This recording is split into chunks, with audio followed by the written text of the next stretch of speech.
My name is Claire. I am 29 years old, and for as long as I can remember, Christmas has been the hardest day of the year. I would walk into my parents' house in Ohio, surrounded by laughter and decorations, but inside I carried the weight of knowing one wrong word could shatter everything. My father's approval was something I never earned, no matter how hard I tried, and every holiday reminded me of that. But nothing could have prepared me for the moment he raised his glass at Christmas dinner and spoke words so cruel the room went silent. What would you do if the man meant to love you most called you his biggest mistake in front of everyone? Stay with me, because what happened next will stay with me forever. Let me take you back to where it began.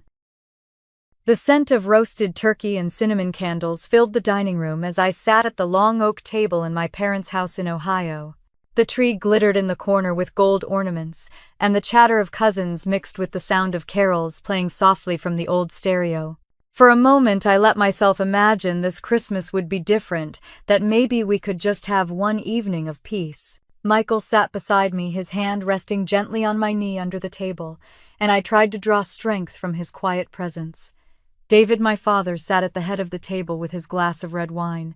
He had been in good spirits through dinner, talking loudly with Ethan about investments and the latest market swings. Everyone laughed when he recounted stories of his days working construction projects years ago, but the laughter always seemed forced to me, like people were afraid not to humor him. My mother, Linda, had been busy refilling bowls of mashed potatoes and topping off drinks, her smile tight, her eyes darting from one end of the table to the other, as if scanning for signs of trouble. I picked at the stuffing on my plate, trying to stay invisible. I knew how quickly things could change, how one wrong word could sour the entire room. When Pastor John asked about Denver, about my work in marketing, I started to answer, explaining a campaign I had finished that fall. Before I could finish, my father interrupted with a loud laugh and said it sounded like fluff, not real work. Not something that built anything. A silence fell for a second, then Ethan jumped in to talk about a new client he had at the bank. My father's smile returned and he slapped Ethan on the shoulder. I felt the familiar sting in my chest and forced down a sip of water. The scent of roasted turkey and cinnamon candles filled the dining room as I sat at the long oak table in my parents' house in Ohio. The tree glittered in the corner with gold ornaments, and the chatter of cousins mixed with the sound of carols playing softly from the old stereo.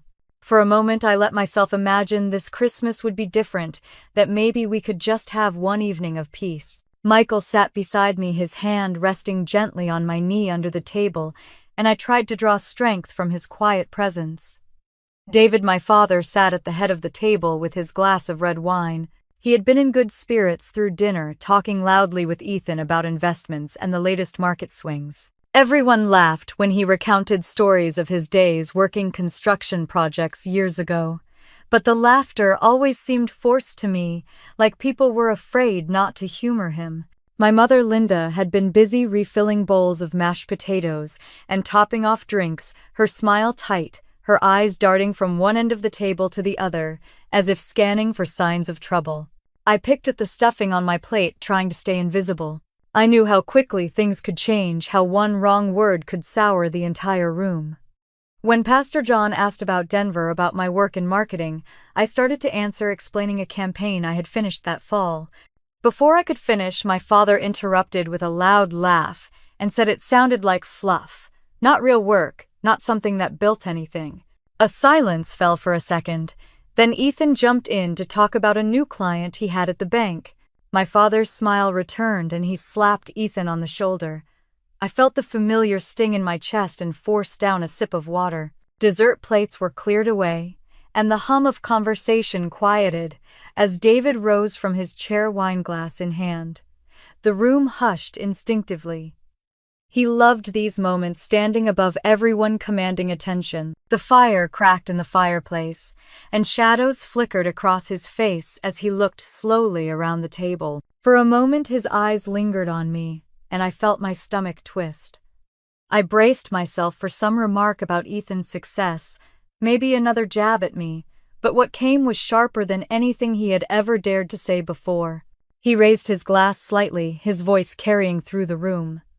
Having you was the worst decision of my life. The words sliced through the air. The clink of silverware stopped. The only sound was the faint crackle of the fire. My face burned hot as if every person at the table had turned to stare at me, though I could not look up to check. My hands went cold, gripping the edge of my chair. Michael shifted beside me, his body tense, ready to say something, but I touched his arm lightly, needing just a second to breathe. Linda's head dropped, her eyes fixed on the tablecloth. Ethan froze with his fork halfway to his mouth. A cousin coughed awkwardly, and then there was nothing but silence. Pastor John sat stiffly, his expression unreadable, but I saw the crease in his brow deepen. My heart pounded so loudly I wondered if anyone else could hear it. I forced myself to lift my gaze. My father stood there, lips pressed tight, eyes challenging me as if daring me to respond. He looked almost satisfied, as if he had finally thrown the final blow he had been holding back for years. The humiliation washed over me in waves, and for a moment I was 9 years old again, standing in the kitchen with tears in my eyes while he told me I ruined his life. Only now it was not whispered in anger behind closed doors. It was spoken for everyone to hear. The silence stretched unbearably long. My throat tightened, my vision blurred at the edges, and I wondered if I should run, if I should leave the table entirely. But my legs would not move. My breath came shallow and sharp. Michael leaned in close and whispered so quietly only I could hear, "You do not have to take this." I swallowed hard, my eyes still on my father. The room felt frozen, every pair of eyes waiting. My pulse slowed slightly as something steadier began to rise inside me. Not just shame, but something heavier, something that felt like the weight of all the years leading to this one moment. I pushed back my chair and stood. My knees trembled, but I locked them straight, refusing to let anyone see me shake. The eyes around the table blurred together, the warmth of the fire suddenly oppressive against my skin. I opened my mouth, but no words came, only a rush of memories, flooding in memories I had spent years trying to bury. I was back in Denver, no taller than the kitchen counter, clutching a spelling test with a bright red A at the top. I had run to my father with a smile so wide it hurt my cheeks. He barely glanced at the paper before asking why I missed one word. I still remember the way his voice cut sharper than the winter wind outside. "If Ethan can get a perfect score, why can't you?" My small hands had curled tight around the paper until it wrinkled, the pride draining from me as quickly as it had come. Those moments stacked like bricks, year after year, building a wall between us. When I was 9, the night my parents argued in the kitchen, I sat on the stairs clutching my knees as his voice boomed about bills and stress. The rain slapped the windows. Then he came storming out, saw me sitting there, and snapped that if I hadn't been born, his life would have been easier. I did not understand all the words, but I understood enough. Even Christmas never softened him. The holiday lights could sparkle, carols could play, but his criticism never stopped. I remembered being 12, wearing the sweater Grandma had knitted me, excited to show it off, only to hear him mutter that it made me look bigger than I should. Or the year Ethan got a leather jacket he had been hinting about for months, while I unwrapped a used book with a note in my father's handwriting that said it might finally teach me something useful. I smiled in front of everyone, pretending not to feel the sting. The worst was always the comparisons. Ethan was praised for his math skills, for how responsible he was. I was told I was too emotional, too impulsive, never thinking things through. Every report card was dissected until the one B or C was circled in red ink as proof I could not measure up. My mother would hover in the background, quiet, fussing with dishes, or pretending she had not heard. Her silence felt like another kind of judgment, maybe not as harsh as his words, but just as heavy. I took a slow breath now in the dining room, pulling myself back to the present. The smell of pine and roasted meat wrapped around me, and I realized every face was waiting, watching what I would do next.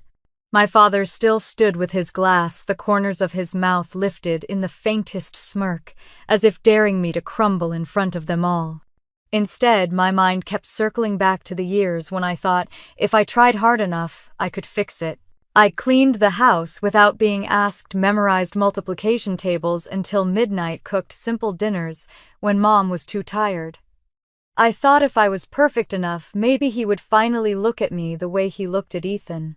The few times he offered even the smallest nod of approval felt like gold coins dropped into an empty jar.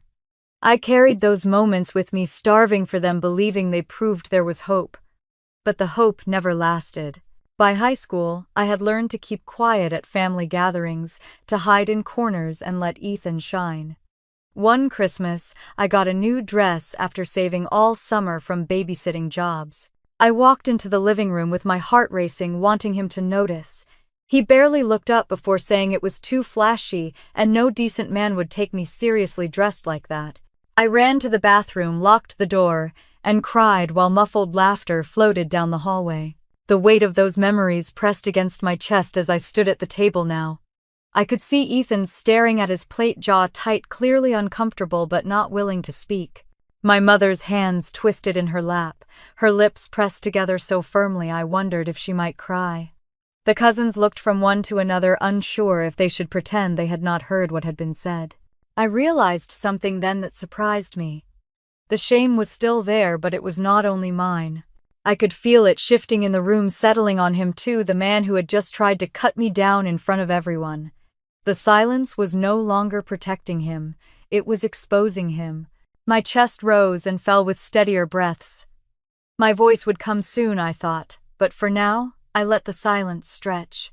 I wanted him to feel it, the echo of his words, bouncing back at him, not disappearing into the usual void of excuses and laughter. The fire snapped, a log falling deeper into the embers. I straightened my shoulders, looking not only at him, but at everyone seated there. For the first time in years, I did not feel like the child waiting for permission to speak. I felt like a woman who had carried this weight long enough. The room waited, holding its breath with me, and I knew my next words would matter in a way they never had before. I remembered another Christmas when I was 16, the living room filled with the smell of pine and sugar cookies. The tree was glowing with lights and tinsel, and I had been waiting all week to share my good news.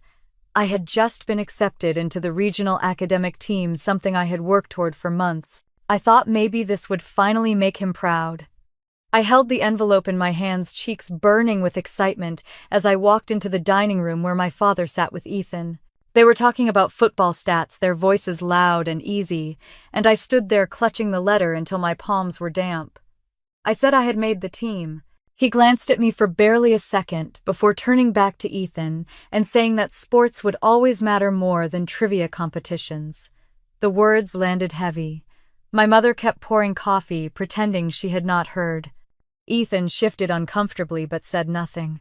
That same night when we exchanged presents, Ethan opened a box and pulled out a leather jacket. My father had saved for months to buy it, the exact one Ethan had been hinting about. The whole room clapped, Ethan grinning wide. Then it was my turn. I unwrapped a thick paperback dictionary with a note on the front page in my father's handwriting, telling me to use it wisely, maybe it would finally teach me something useful. I forced a smile, thanked him, and kept my tears tucked behind my teeth. Every holiday seemed to carry the same rhythm. Bright lights, laughter from cousins, the promise of joy, and then the inevitable sting. I learned to brace for it, like bracing for a winter storm you know will come no matter how blue the sky looks in the morning. I remember one year when I had saved up from babysitting to buy myself a dress. I walked into the living room in it, proud, feeling grown. My father barely looked up before saying no decent man would take me seriously in something so flashy. My cousins were laughing at a joke in the corner, but all I heard was that sentence echoing in my head. I locked myself in the bathroom that night and listened to the muffled sound of Bing Crosby while I wiped off my mascara with toilet paper. I wanted to believe Christmas could mean something else, but every year it was the same. Ethan glowing in the spotlight, my father showering him with praise, and me shrinking into the background. I told myself I would endure it, that someday I would escape it. Back at the table now, with everyone's eyes fixed on me after his cruel toast, I could see flashes of those Christmases past. The dictionary still sat on a shelf in my apartment untouched, a reminder I could not quite throw away. The jacket Ethan wore that year still appeared in old family photos. They were symbols of the divide that had been carved deeper and deeper each season. The cousins shifted in their seats, uncertain.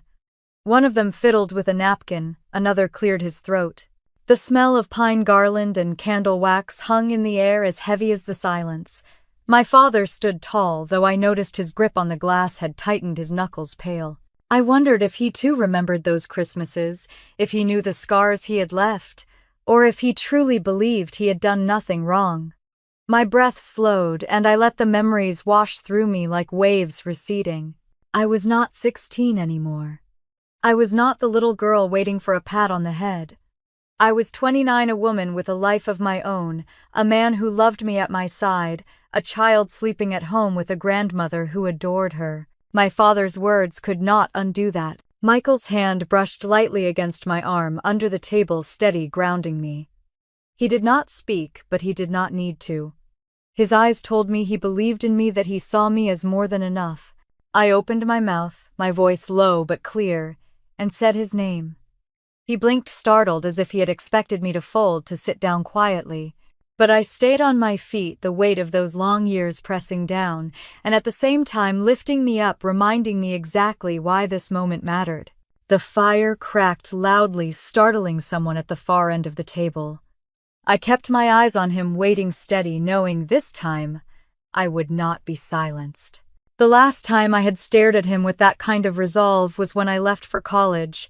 I remember the morning I packed my old Honda Civic in Denver, my heart pounding with equal parts fear and excitement. My acceptance letter from the University of Colorado Boulder had felt like a ticket out a thin piece of paper that promised 4 years of freedom from his shadow. He stood in the doorway of the garage as I stacked boxes of books and clothes into the back seat. He did not offer to help, did not ask if I needed gas money. He only shook his head and said that marketing was a useless degree, that I was wasting tuition. His words rolled off me in waves I had grown used to, but deep down they still cut. I nodded, politely kissed my mother on the cheek, and drove away without looking back at him. College became my first taste of breathing without his voice filling my lungs. The campus spread wide under the Rockies' red brick buildings, framed by snow-capped mountains.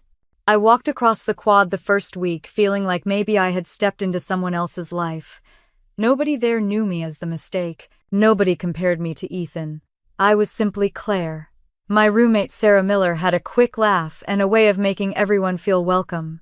She grew up in Kansas City, her accent soft, her kindness steady. On our first night in the dorm, she looked at my neat row of textbooks and asked if I had always been the serious one.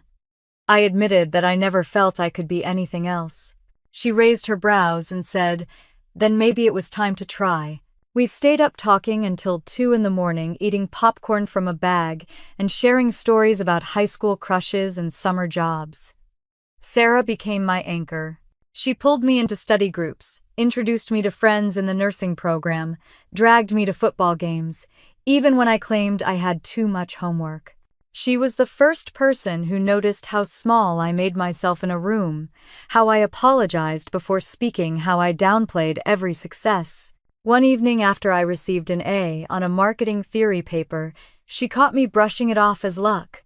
She set down her coffee and said plainly that I was smart, that my father's voice was not the only one I had to believe. The more time I spent away from home, the more I began to see how twisted the patterns of my childhood had been. Other students talked about their parents sending care packages or calling to say they were proud. I could not imagine those things. My phone calls with home were brief, my father asking if I had changed my major, yet my mother's voice soft in the background telling me to eat well. I learned to stop expecting warmth from them and to lean into the friendships I was building instead. During sophomore year, I took on 2 part-time jobs, one at the campus bookstore and another at a coffee shop downtown. I juggled long hours and heavy classes, but for the first time the exhaustion felt purposeful. Every paycheck meant I was standing on my own feet, not tethered to my father's grudging wallet. Sarah teased me about working too much, but she also showed up at the coffee shop late at night to keep me company, her textbooks spread across the table while I closed out the register. There were nights when the weight of everything threatened to pull me under. Exams stacked up, customers snapped at me for mixing up their orders, my father's emails criticized every choice I made. On those nights, Sarah would knock on my door with takeout and remind me that I was allowed to rest, that survival did not have to mean misery. By junior year, I began to believe her. I started raising my hand more in class, pushing through the lump in my throat that had always told me to stay quiet. I joined a marketing club and found myself leading a project, my voice shaking at first, but steadier with each meeting. The rush of having people listen and actually value my ideas was intoxicating. I thought often about Ethan during those years. He had stayed in Ohio following the path my father set, working at a local bank while finishing his degree. He called occasionally, mostly to update me on promotions or new clients. Our conversations were polite, but I felt the distance widening. He seemed proud to live under our father's approval, while I was learning to live without it. One Christmas break I came home and saw the same patterns play out. The house smelled of ham and pine stockings lined the mantel. My father bragged loudly about Ethan's bonuses, then turned to me and asked if my classes had finally convinced me to study something practical. I smiled tightly and told him I was staying the course. His jaw clenched, but I felt a flicker of pride for not bending. Sarah texted me that night, asking if I was surviving. I told her I was holding my ground. Those college years were my training ground, the place where I first realized that independence was more than paying bills. It was about claiming my worth even when someone tried to strip it away. Standing now in that dining room, decades of Christmases later, with every eye waiting I could feel, that younger version of me, the girl who had loaded up her Honda Civic and driven toward freedom, she was still inside me, braver than she knew. I let that memory steady me as I prepared to speak, because this time there would be no shrinking back into silence. The first time I learned what it felt like to be truly seen was in a small coffee shop off Pearl Street in Boulder. It was late afternoon during my senior year, and I had been hunched over my laptop for hours trying to finish my thesis while balancing a paper cup that wobbled dangerously near the keyboard. My mind was scattered, exhausted from classes and double shifts at work. A shadow fell across my table and a calm voice said, "I think you're about to spill that coffee." I looked up and saw a man with kind brown eyes and a crooked smile. Before I could react, my elbow bumped the cup and liquid rushed across the keyboard. I gasped, panicking, while he grabbed a handful of napkins from the counter and crouched beside me, helping tilt the laptop to drain it. His movements were steady, patient, as if he had done this before. I stammered that my entire semester was on that computer. He asked if I had a backup, and when I whispered yes, saved in the cloud, his grin widened. Then the damage is not so bad after all. His calmness eased the panic squeezing my chest. That was the first time I heard his name, Michael Reynolds. We ended up talking for 3 hours that night, long after the coffee was cleaned up. He was a software engineer working on renewable energy systems in Denver. Only a year older than me, grounded and thoughtful in a way that felt rare. We talked about favorite movies, childhood memories, and even the mess of family expectations. When I hinted at my own strained relationship at home, he did not pry or push. He just said families can be tough, and we get to decide how much power they have over our happiness. From then on, he found excuses to stop by the shop during my shifts, sometimes bringing a pastry, or just keeping me company during slow hours. Sarah teased me relentlessly, saying she had never seen me smile so wide. At first, I brushed it off, convinced it was temporary, but his steady presence became impossible to ignore. One chilly evening, he walked me back to my dorm, our breath fogging in the night air. I was rambling about a group project when he suddenly stopped under a street lamp, looking at me with an intensity that made me quiet. "I like you, Claire," he said simply. I froze, unprepared, then laughed nervously. He only smiled, waiting. For the first time in my life, I felt no judgment in the silence, only patience. I whispered that I liked him too. Dating Michael was unlike anything I had known. He listened, really listened, without waiting to correct me or point out what I had done wrong. He encouraged me to try new things like hiking the Flatirons at sunrise, even when I complained about the cold, or speaking up in class even when my voice shook. He never made me feel like I had to earn his approval. It was simply there, steady as the mountains we hiked. The first time he met my father was a disaster I had almost predicted. We drove back to Ohio during a summer break, and I warned him that my dad could be difficult. Michael nodded, saying he could handle it. Nothing could have prepared him for the way my father's eyes scanned him like a piece of equipment, evaluating his worth in dollars. David asked him about his salary, his career prospects, and whether he could provide for me. Michael answered honestly and politely, explaining his work in renewable energy. My father leaned back and said it sounded adequate at best, then turned to me with a sigh. You always choose projects, never stability. I wanted to sink through the floor.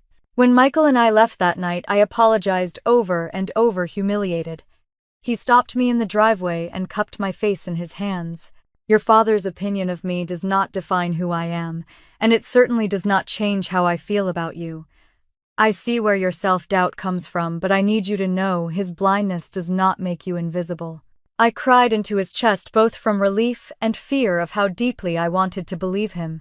Over the next few years, he proved that his words were not empty. He never pushed for more than I was ready to give, never dismissed my worries as silly. When I faltered, he steadied me. When I succeeded, he celebrated me. The contrast between his warmth and my father's coldness was like stepping out of a shadow into sunlight. 3 years after that first spilled coffee, Michael proposed. He had arranged for the coffee shop to close early, stringing fairy lights across the windows and laying out photos from our years together. I walked in thinking it was a study date and saw him on one knee. For a moment my breath caught my hands shaking, but then joy broke through like sunrise. I said yes through tears, feeling the weight of every lonely Christmas fall away. That night, as I slipped the ring on my finger, I thought about how far I had come from the girl who once believed she was a burden. I felt whole in a way I had never known. Yet in the corner of my mind, a small voice whispered that my father would find a way to sour even this. I pushed it aside, holding on to Michael's steady hand, but the voice lingered like a shadow waiting at the edge of light. Planning a wedding should have been the happiest chapter of my life yet. From the moment we announced our engagement, my father managed to make it feel like a mistake. Michael and I decided to pay for everything ourselves, determined not to owe anyone control over our choices.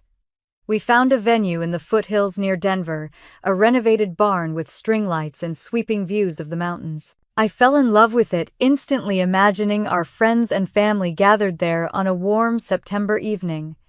When I called home to share the news, my father's first words were not congratulations. He asked how much it would cost, and whether we expected guests to drive that far for what he called an overpriced dinner. I tried to explain that it was reasonable, that the setting was beautiful, but he only grunted and said, "If you say so." My mother's voice in the background urged me to send her a picture of the dress when I found one, but even her attempt at kindness carried a nervous edge. Dress shopping was something I had secretly hoped would be a moment of bonding, but it became another battlefield. I flew back to Ohio one weekend to visit, and my mother insisted on joining. The boutique was filled with soft lighting and mirrors that stretched from floor to ceiling. I tried on gown after gown, stepping out with a mixture of excitement and nerves.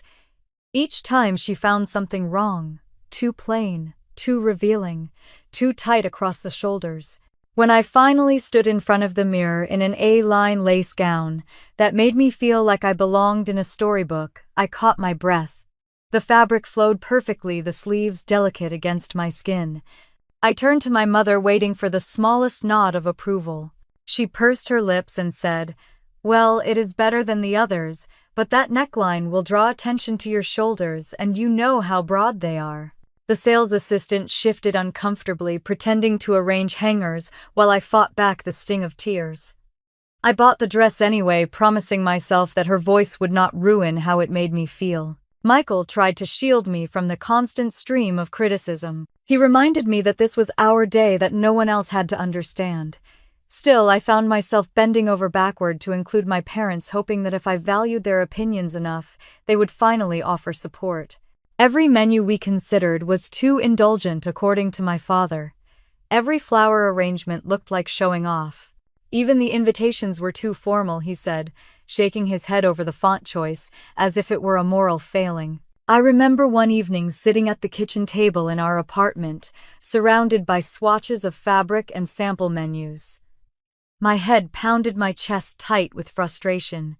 Michael set down his laptop, crossed the room, and laid a hand on my shoulder. "Claire," he said softly, "we do not need his approval.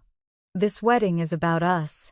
I wanted to believe him, but the child in me still reached for something I had never received. The tension reached its peak a week before the wedding. I called to confirm their travel plans, expecting a simple conversation. Instead, my father's voice was cool, distant. "I have been thinking," he said, "and I do not believe I should come." My heart slammed in my chest. "What do you mean you do not think you should come? It is my wedding. You are my father." "Exactly," he replied. "I am your father, which means I must look out for your best interests. You barely know this man. You are rushing into decisions based on feelings, not logic.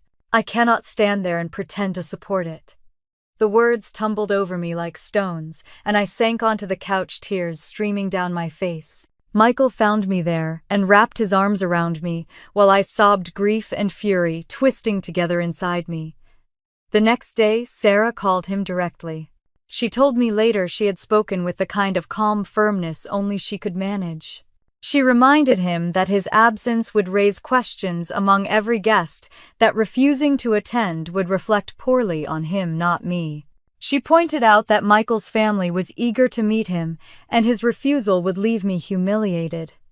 Whether it was her words or the weight of appearances, he called back that evening and said he would attend. His tone made it clear it was a reluctant concession, not a gift of joy. "Fine," he said. "I will be there. But do not expect me to pretend this is what I would have chosen for you." The line went dead, and I sat in the quiet apartment, staring at the phone in my hand. Michael rubbed my back and whispered that no matter what my father did, I was about to marry the man who truly loved me.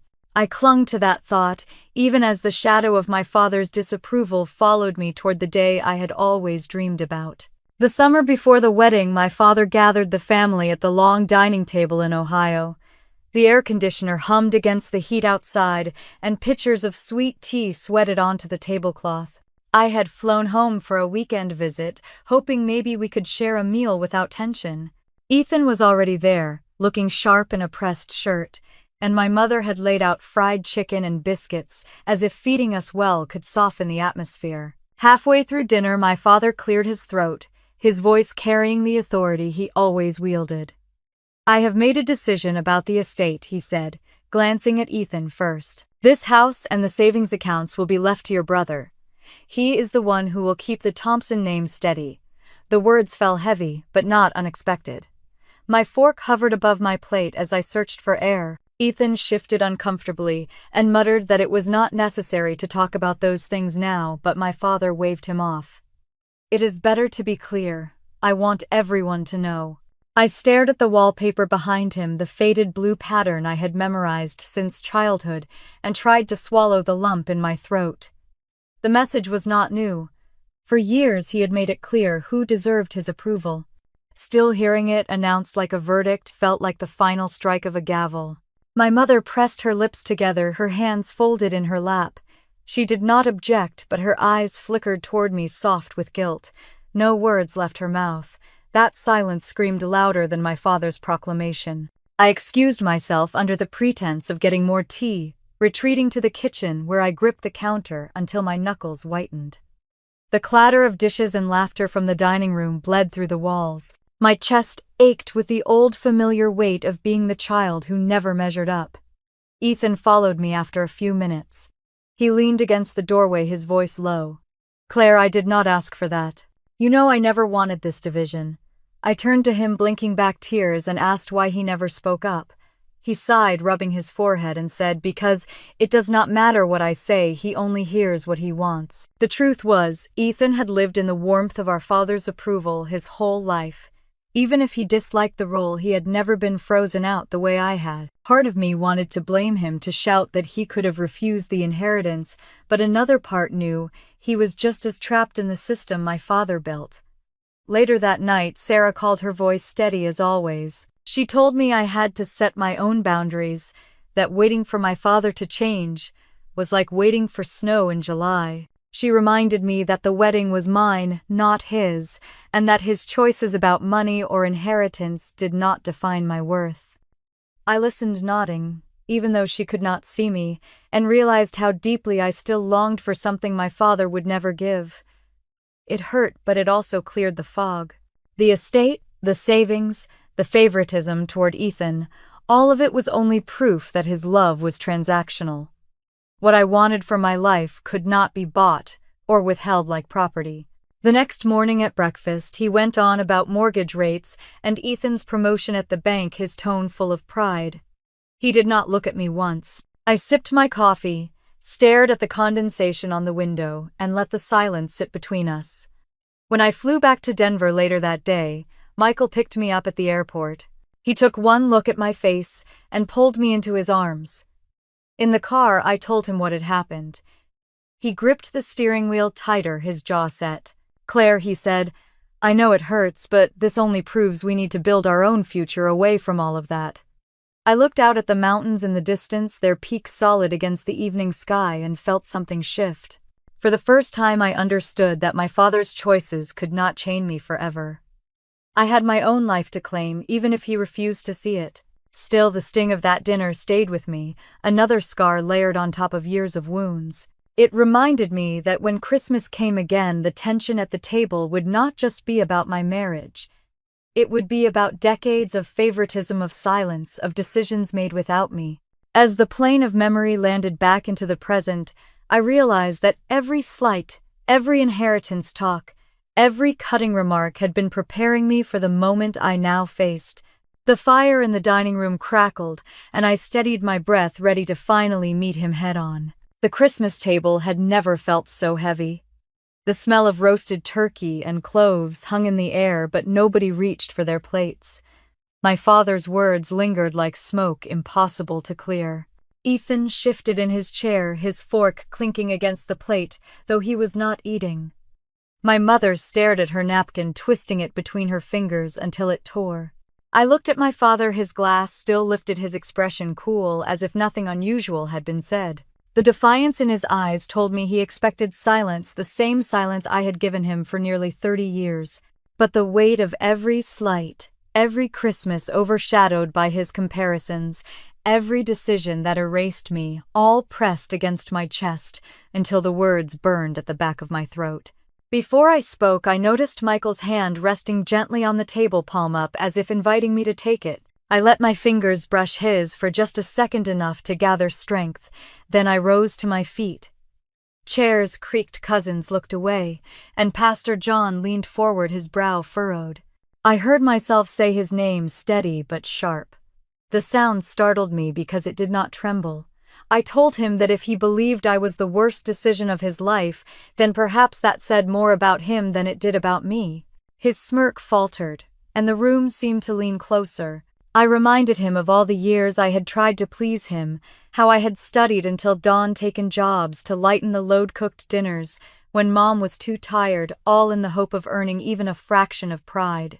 My voice caught as I described how he handed Ethan leather jackets and me dictionaries, how he praised Ethan's bonuses but dismissed my degree as fluff. Whispers rose around the table. My aunt dabbed her eyes with a napkin. Ethan finally looked up, guilt flashing in his expression, though he said nothing. My mother closed her eyes as if she could disappear into herself. My father's jaw tightened, his hand, gripping the stem of his wine glass so hard I thought it might shatter. He muttered that I was being dramatic, that no one else in the room cared to hear this. But I saw faces turning toward me, not away. They were listening. For the first time, the silence worked against him. The hush was not protection. It was judgment, heavy and undeniable. I told him that my life was not his to measure, that his inheritance and approval no longer defined me. My children would never sit at a table and wonder if they were wanted. They would never learn love as something they had to earn. They would never beg for a smile that should have been freely given. The words left my lips without hesitation, and when I finished, the room stayed quiet, the kind of quiet that follows a storm. My father opened his mouth as if to reply, but no sound came. His face was pale, the veins in his neck taut. Then Pastor John cleared his throat. His voice was calm, but firm, as he said that children are blessings, that no parent should forget that truth. His eyes moved to my father's, and in that glance I saw a wall crumble. My father set his glass down hard on the table, the red wine sloshing inside. My cousins shifted, some nodding toward me, others staring at their plates, unsure how to respond. Ethan's wife reached for my hand under the table and gave it a quick squeeze. It was the first time I felt a sliver of solidarity from that side of the family. I sat slowly, my pulse racing, my palms damp. Michael slipped his arm around the back of my chair, his touch protective but not smothering. I breathed deeply, tasting both fear and freedom in the same breath. The conversation limped back into motion after a long pause, people murmuring about pie and coffee, but the air was changed. My father leaned back, his lips pressed in a thin line, his authority fractured. The fire crackled again, louder this time, and I let its warmth sink into me. For once the shame did not sit on my shoulders, it sat on his. My father's face hardened, as if he could will the weight of my words away. His lips parted, then closed again, and for a long moment he stared at the fireplace instead of me. The crackle of wood filled the silence, louder than any of us could bear. I knew he wanted to regain control of the room, to shift the focus back to himself, but something had shifted that he could not pull back. He stood abruptly, the legs of his chair scraping the floor. With his glass in hand, he raised it again, this time, his voice louder, harsher. "Having you was the worst decision of my life." His words ricocheted against the walls, more brutal the second time. He wanted to make sure no one misunderstood, that everyone left that table knowing how he truly saw me. Gasps escaped around the table. My aunt dropped her fork, the clatter sharp. One cousin muttered under her breath. Ethan's wife stiffened, her hand still clutching mine. Michael shifted as if to stand, but I pressed my hand against his arm, needing to do this myself. My father's eyes locked on me, daring me to crumble. I felt the heat in my chest rise, but instead of shame, it was clarity. I pushed my chair back and rose slowly, the scrape of wood echoing across the dining room. My legs trembled, but I kept them steady, my back straight. I lifted my chin, meeting his stare. "If that is what you believe, then let me tell you this. I will never repeat your mistake." My voice was calm, louder than I expected, and it carried to every corner of the room. I turned to the table, my gaze moving from one stunned face to the next. My children will know love from the moment they are born. They will never sit in a room like this and wonder if they are wanted. They will never spend their lives begging for a smile that should come freely. And they will never hear the word mistake spoken over their heads. A hush fell so thick it seemed the air itself paused. My father's jaw twitched, his knuckles white against the stem of his glass. His eyes darted toward the faces around the table, searching for someone to laugh or nod or break the silence in his favor. No one moved. Ethan's throat bobbed as if he wanted to say something, but the words stayed locked behind his lips. My mother dabbed her eyes with a napkin, her face pale.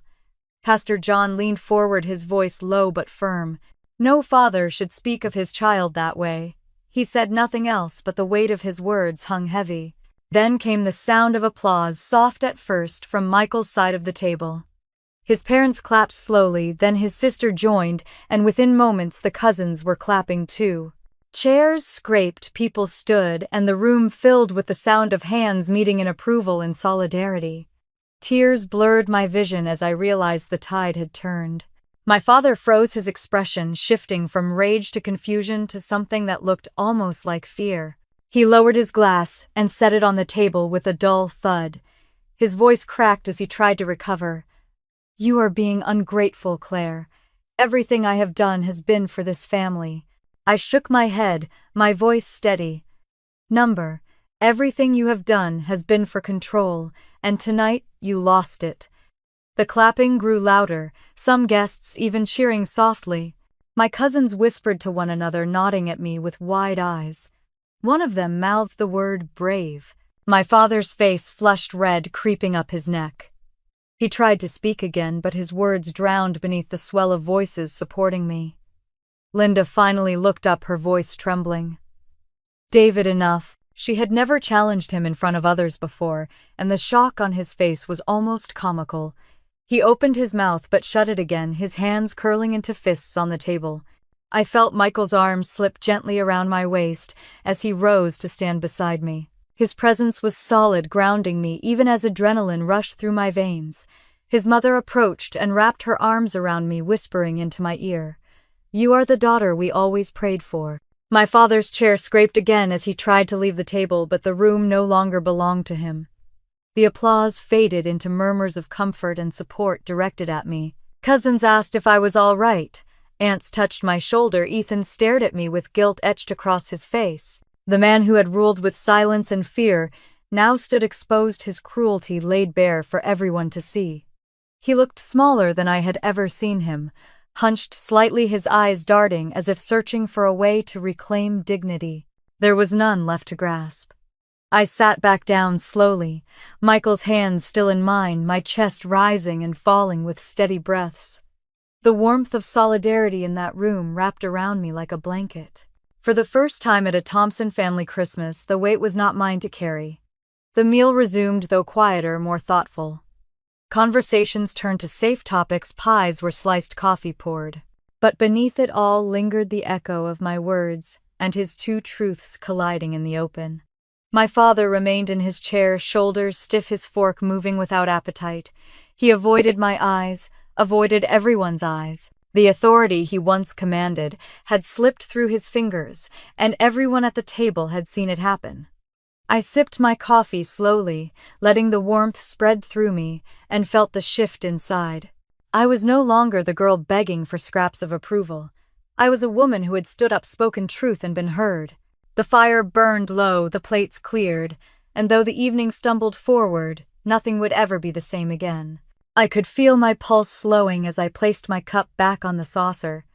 The conversations had shifted into nervous chatter, but the weight of what had happened still hung in the air like smoke after a fire. My father sat rigid in his chair, his shoulders square, but his eyes fixed on the tablecloth, as though he could will it to swallow him whole. I had never seen him look small, not once in all my years, yet that night he seemed shrunken, his power cracked open in front of everyone. Michael leaned close and whispered softly that I had nothing left to prove. His voice steadied me, though my hands were still trembling beneath the table. I forced myself to breathe evenly, to let the tension unravel from my chest little by little. My cousins avoided my father's gaze, their voices hushed, but several of them glanced at me with something that looked like pride. Then, as if desperate to reclaim ground, my father suddenly pushed back his chair. The legs screeched against the floor and every head turned. He straightened his spine and lifted his chin, but the flush on his face betrayed him. For years he had thrived on being the loudest voice in the room. That night, the louder he spoke, the more obvious it became that no one was listening. I stood as well, steady this time, no tremor in my knees. I met his glare with a calm I had never possessed before. My words carried across the room without a tremble. "You called me your worst mistake. I will not carry that title another day. From this moment forward, I choose my own worth." Gasps filled the room again, though quieter this time, as if the shock had been replaced by recognition. People were beginning to realize that something irreversible had unfolded. Ethan stared at me with wide eyes, then lowered his gaze. My mother pressed her napkin to her lips, her shoulders trembling. My father sputtered, insisting that I was twisting his words, that I was humiliating him in front of his family. His voice cracked in a way I had never heard. He looked at my mother as though she might step in, but she did not. She kept her head bowed, eyes wet. I let the silence build again before answering. The humiliation was not mine. You handed it to yourself when you decided to shame your daughter instead of celebrating her. My voice carried no anger, only the certainty of truth. Michael rose slowly beside me, his hand resting lightly on my back. He did not speak, but his presence was enough. His parents stood too, their expressions firm. One by one, the rest of the table began to follow. Aunts, uncles, cousins, even Pastor John. The message was clear. My father's mouth opened, then closed. His eyes darted from face to face, searching for a lifeline. None came. For the first time in my life, The man who had ruled our house with fear and criticism stood utterly alone. I lowered myself back into my chair, the strength in my legs giving way to exhaustion, but inside I felt lighter. It was as if decades of carrying his judgment had finally been set down. My father remained standing for a moment longer, then sat heavily, his body sagging with defeat.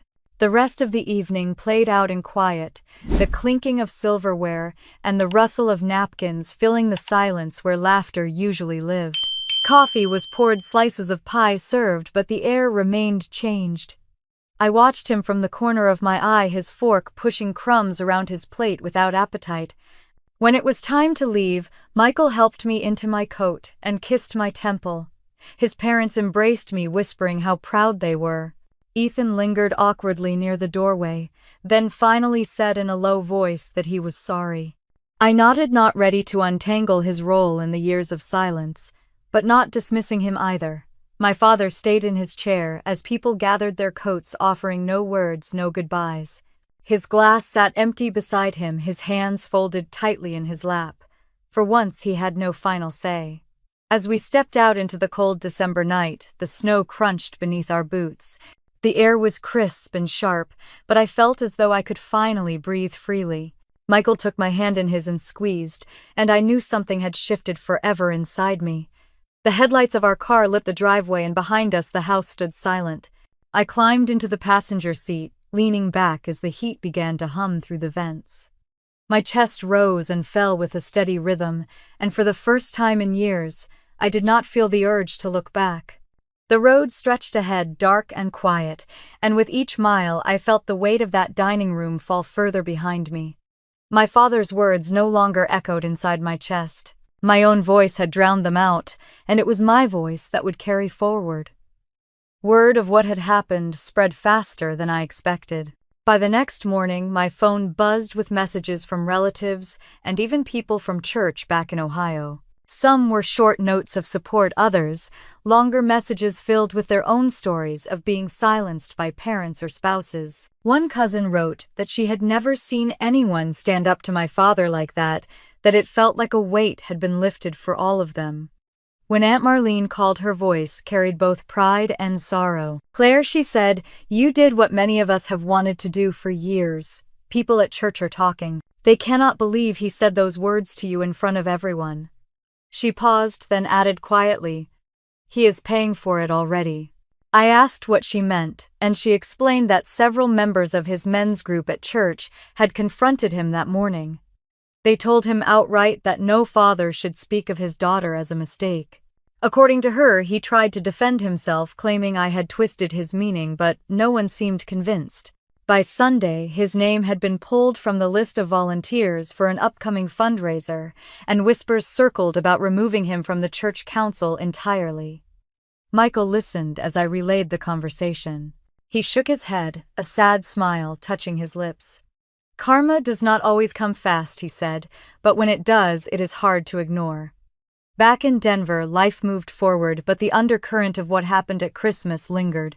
At work, I poured myself into new campaigns, channeling the surge of strength I felt from finally using my voice. My coworkers noticed the change, telling me I seemed more confident in meetings, more willing to speak without apology. Yet the ripple effects from Ohio continued. One evening, Ethan called, his voice lower and softer than usual. "Claire, I owe you an apology. I should have said something that night. I should have said something years ago." He admitted he had lived under Dad's approval his whole life, and that it had made him weak. He confessed he envied me for breaking free, even though it came at such a cost. I listened, torn between relief and anger. I told him that silence can wound just as deeply as words. He did not argue. Instead, he promised to do better, to raise his own children differently, to never let them doubt their place at the table. The community in Ohio seemed to shift too. Aunt Marlene called again weeks later, telling me people had stopped inviting my father to gatherings. Men he once played golf with now kept their distance. At church, families he had criticized in the past turned their backs when he approached. It was as if the mask he wore for decades had cracked open that night, and everyone finally saw what had always been underneath. My mother reached out once, her voice trembling over the phone. Claire, she said, I am sorry. I should have defended you. I froze because I had never heard her say those words to me. I wanted to believe her, but the memory of her silence pressed against my chest. I told her softly that I appreciated her call, but that words alone would not erase the years. She cried quietly before hanging up. Meanwhile, Michael's family wrapped me tighter into their arms than ever before. His mother sent me texts every morning, small notes of encouragement.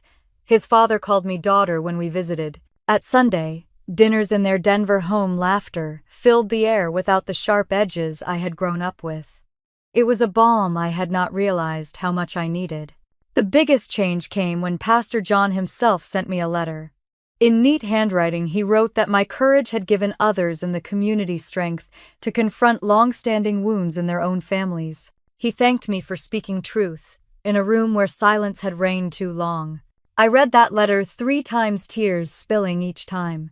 But not every consequence was clean. My father left voicemails short and angry, accusing me of destroying his reputation. He said I had humiliated him, that I had turned the family against him. Each message ended the same way. You will regret this. I blocked his number after the 3rd one, my hands shaking but certain. Michael held me that night as I cried, not because I doubted my choice, but because of the finality of it. Cutting that line of contact felt like breaking the last thread in a rope that had already frayed for years. He kissed my forehead and whispered that I had chosen peace over pain, and that was nothing to regret. Months passed, and the distance between us grew into a wall. My father no longer reached out through others, and I no longer waited for his approval. Instead, I found strength in therapy, in long conversations with Dr. Martinez, who reminded me that cycles of cruelty end only when someone chooses to stop them.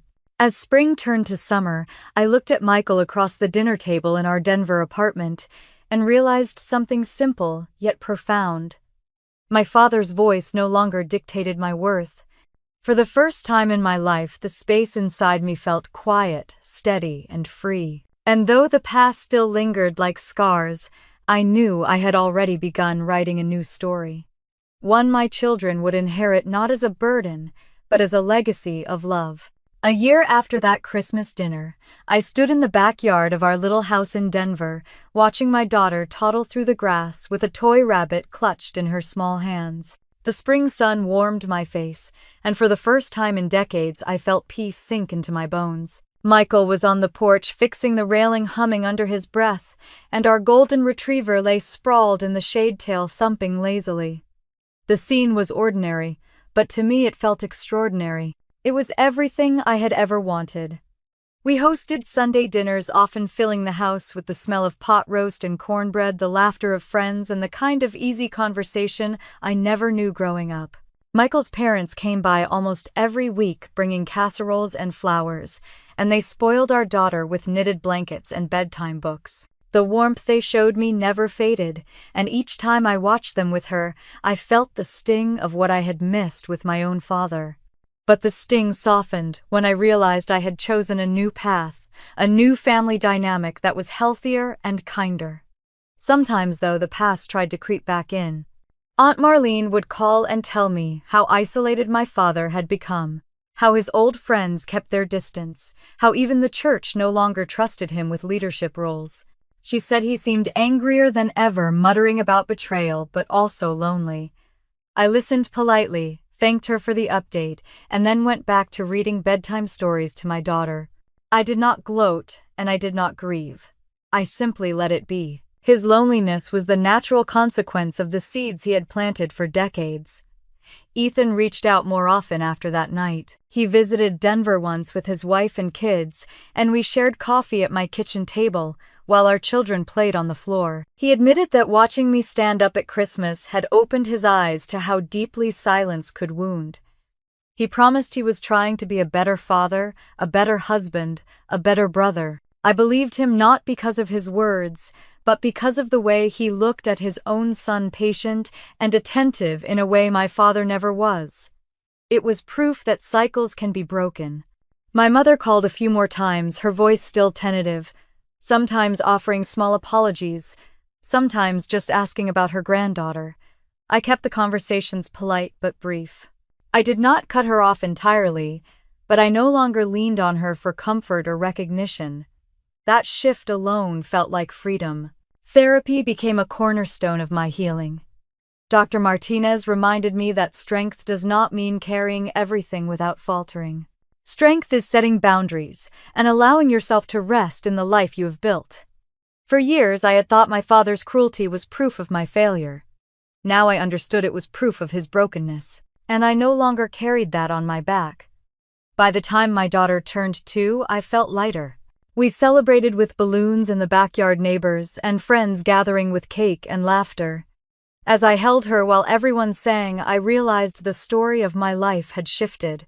My identity was no longer tied to being the mistake.